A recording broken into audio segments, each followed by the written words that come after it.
Hey everyone, I just want to welcome you guys to week 1 or phase 1 of this workout program. So I'm really excited to have you guys here, and I know it's a huge journey. It's a start of a fitness journey for many of you guys. I don't know if you guys are like straight up beginners or if you guys have some experience in the gym or no experience at all. And wherever you may be, that's perfectly fine. Just know that's fine and that it's okay, right? But you cannot accept that, right? You bought this program for a reason. So you know there's a reason you wanted to start, get more serious and take yourself to the next level, right? So this is gonna be a 5-week program, and we're starting with week 1, and we're starting right away with our first workout. So once you're ready, we're gonna get into it. Hey everyone, so first exercise today, we're gonna be doing push-ups. So for push-ups, we're just trying to warm up here. So we're just gonna go slow on the way down and faster on the way up. And with this exercise, we wanna keep in mind, we wanna keep our core tight and our glutes engaged. And glutes, if you don't know, it's your bum. So that's the pointers with this one. We also wanna keep our arms at about shoulder width or slightly wider than shoulder width as we go down slowly and they come up on the way. So that's our first exercise. So our next exercise for this workout is gonna be the barbell bench press. So this is a very complex exercise that there's a lot of steps and details that you want to try to remember and focus on. So my first pointer here is that when we lay down flat on the bench, we want to squeeze our shoulder blades down and back. So instead of shrugging your shoulders or putting them forward, try to bring them back and down. Trying to kind of squeeze your shoulder blades together. And this is the position that you want to try to hold for the entire, the whole exercise. So as we go down with the bench press, we try to bring the bar to about nipple line and then come up. With this one also, we want to keep our hands, as I mentioned with the previous exercise, just like push-ups, we want to keep our hands slightly outside of shoulder width. And if you want, you can go shoulder width, but try to keep it outside, a few inches outside of shoulder width.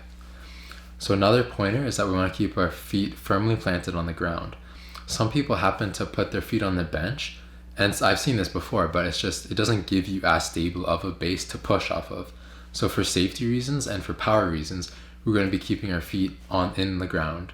So we want to have our feet flat on the ground. We don't want to have on our tippy toes or anything. We want to be flat on the ground.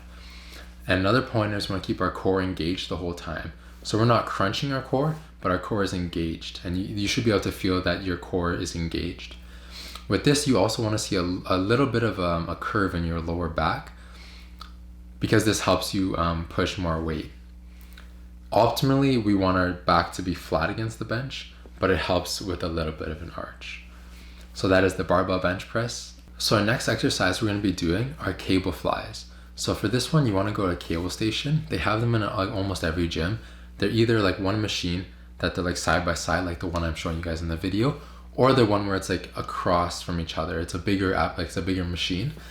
Pick which one you have at your gym. So with this one, you're going to set the cables to the high attachments on either side, and we're going to be doing cable flies. So with this exercise, key pointers is that instead of trying to drive your hands together like this motion, imagine you're driving your elbows together with the fly, elbows together. And even if you can't bring your elbows together, just imagine you're driving together and stop when you get to about this point, which is 90 degrees, I guess, from your body. And we're coming to nipple level again. When we're doing the flies, nipple level. And you may be leaning forward a bit, and this helps you with balance, counterbalancing the weights. And if you also want to take a staggered stance, you can, and this also helps with balance. And what I mean by staggered stance is that one foot's in front of the other. So it's either your left foot's forward and your right foot's back, or your right foot forward and left foot back. That helps a lot with balance, and it helps you do more weight. So it's up to you, which you can choose to have 2 feet in the same spot or staggered. So that is the cable flies. So our next exercise in this workout is incline dumbbell press. So with this one, we're going to grab 2 dumbbells and we're going to grab an incline bench. So we're going to get on the incline bench and put the incline bench at around 45 degrees. Most incline benches they have a variety of angles you can go, and pick the one that's most comfortable for you or most suitable for your body. But I prefer the 45 degree angle, because it's kind of in between. It's not too high up and it's not too low, such as a 30 or a 60 degree. So once you set your bench up, we're going to get our weights. And the way I like to do it is kind of you kick your 2 knees up at the same time to bring the weight up. And again, just as I mentioned previously with the barbell bench press, we're bringing the weights down to around nipple level with the dumbbells and then pushing it back up. And also I want to mention too that it's the same analogy as the cable flies, where we're trying to imagine like you're driving those elbows together. And the reason I tell you guys this is because it helps with chest activation. So instead of just like pushing your hands, instead of just pushing the weight up like this, we're more focusing on using the chest to actually move the weight. And that happens by bringing those elbows together. Another pointer is that you want to keep your shoulder blades, as most chest exercises, is down and back. The shoulder blades down and back the whole time. With this one, you can also use a spotter if you're using heavy weights. But for now, we're just trying to learn the motions, right? So don't pick a weight that's too heavy. Pick a weight that you think is suitable for you. It could be 10s, it could be 20s, it could be 30s, or it could be 5 pounds or no weight at all. But just try to go through that motion by yourself first before you pick up weight, and then you can grab weight and see how you feel with the weight. Also with this one, we want to keep our feet on the ground, firmly planted. We don't want to be squirming around or no tippy toes or anything like that, to have a firm base on the ground. And as always, keep our core engaged the whole exercise. So that is the incline dumbbell press. Our next exercise we're going to be doing is the barbell overhead press. So for this one, we're going to go to like a half cage or a squat rack at your gym, and we're going to get a barbell and set it to about shoulder height. And start with the bar for just now. So what we're going to do is we're going to come up to the bar, and it should be at about like your chest height, the bar. And we're going to straight up press overhead. Press overhead. And with this one, key pointers is that we want to keep our core engaged and our glutes engaged. And what this does is it helps keep you a solid base and a solid core foundation to push off of.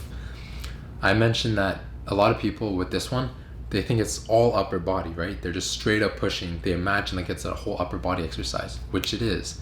However, you still need to focus on having a solid foundation or solid feet planted in the ground, right? So you want to make sure you consciously have your feet solidly planted on the ground, plus a tight core and tight glutes. This helps you with a base and to push more weight for the future. So with this one, start off with the bar, and then see if you can add 5 pounds or 2.5 pounds or 10 pounds or wherever you're at, and go from there. This is a really staple exercise that so many people use to develop their physiques and their fitness levels, and it's a really important exercise, right? So take your time to learn it, right? If you can't use the bar, just try learning it yourself, right? And if you can't do a 45-pound bar, many gyms have weights that are like it's like a set barbell that has weights on the side that are like 15 pounds, 25 pounds, 35 pounds. So you pick those, right? Those are lighter and those are easier to push, right? So if you're not at that level yet where you can push the bar, grab something that's lighter. And if you can use the bar, then you can start putting on weight, right? So we're just trying to learn the movement. So like a review of what I mentioned is like keep your base solid, means your core, your legs, your glutes. Push straight up overhead. Try not to lean back or rock back and forth. Try to stay straight. And with the pushing, when we rack it again, we rack both sides at the same time. This is like the safest way to rack weight. And it's the same, just to mention, for squat, bench, and overhead press, is to rack the weight both sides at the same time. And what I mean by this is not racking one at a time, but racking them both, right? And this is a safer way when you're overhead pressing, squatting, or benching to re-rack the weights. Our next exercise is dumbbell side lateral raises. So this is going to target our side delts, and we're going to be doing side lateral raises. So this exercise, what we want to focus on is bringing the weight up to about 90 degrees to your body, right? So your arm creates like a 90-degree angle, right? Any more than that, we're not really working the delts, because dumbbells exert force one way, right? Downwards, right? So when we come here, the stress is not really longer on your delts, right? So we bring it to that height about, you may go maybe a little bit higher, but don't go like up here, because then it's pretty much just like struggling with your traps. So after that, what we want to focus on too is like reaching for the opposite walls. So imagine like your hand, you're just reaching for the opposite wall. And what this does is it tries to take the trap out of the movement. Because when people pick weights that are too heavy, what they end up doing is they do this, like they shrug their shoulders and then do it, right? And this brings your traps into the movement. And we're not trying to work traps right now, we're trying to work on side delt, right? Growing our shoulders. So to grow our shoulders, we don't want to be shrugging, right? That's a really common mistake that people go through, shrugging, doing side laterals. Also, side laterals, we want to keep our core engaged, so we're not rocking back and forth, and we're not crunching, we're not any of that, right? So with this one, we want to pick a lighter weight as well. Like, most people don't go heavy on this, right? Most people stick with lighter weights.